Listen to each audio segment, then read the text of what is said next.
This is how the road and things can change so quickly. We're going to do this a frame at a time, and then we'll have a look at it. Nothing became of it, wasn't a thing. But I'm here, I am minding my own business, right? And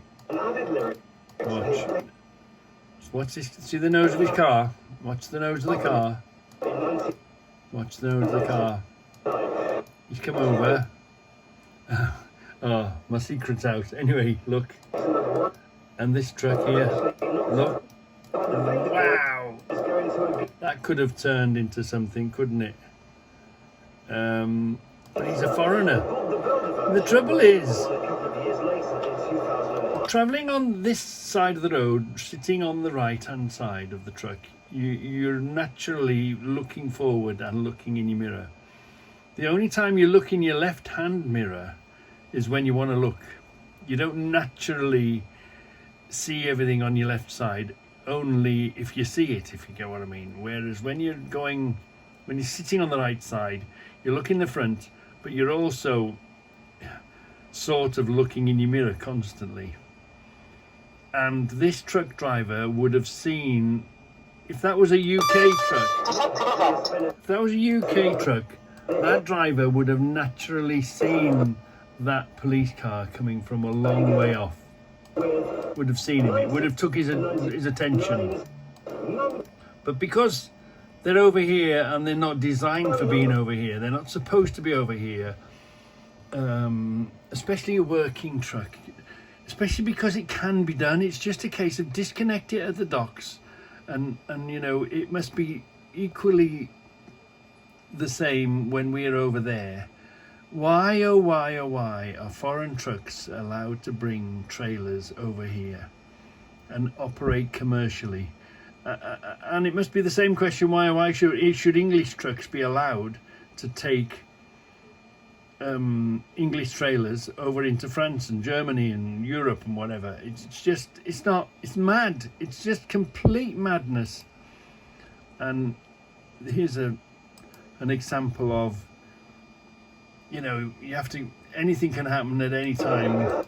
And this guy clearly didn't see it. I mean, okay, he didn't bib.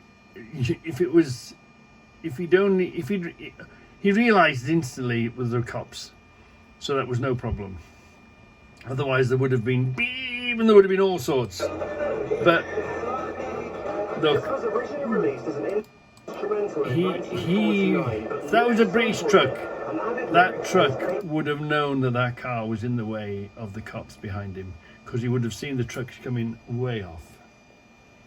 But look, so nobody did anything wrong, except just he would have reacted a lot faster. He wouldn't have done what he did, or it wouldn't have happened that way. I don't think so anyway. So let's run that from the beginning at actual speed, shall we? From here, say, yeah.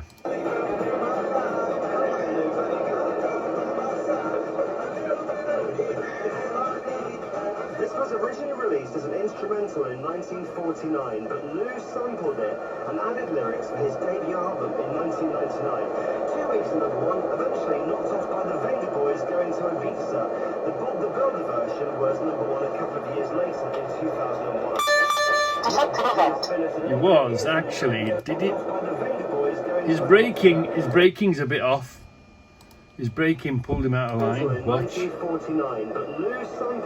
When he stands on his brakes, he hasn't locked them up. Fair play.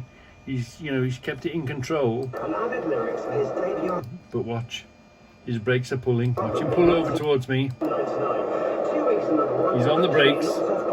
Look, see the line? His brakes pulled him over. His brakes ain't working properly. What pulled him over? That was... He's got a brake out somewhere. That thing pulls when it brakes hard. And the situation is, you don't know they don't work until you really need them, until you're standing on them, and then you think, something a bit odd here. Watch him get pulled over by his brakes. Watch the line. Watch him on the line. And when he's had to brake, yeah. later in 2001. Them brakes ain't working. There's something wrong now. There's a chamber or there's something not right there. Because when he stood on the brakes, it pulled him over, didn't it?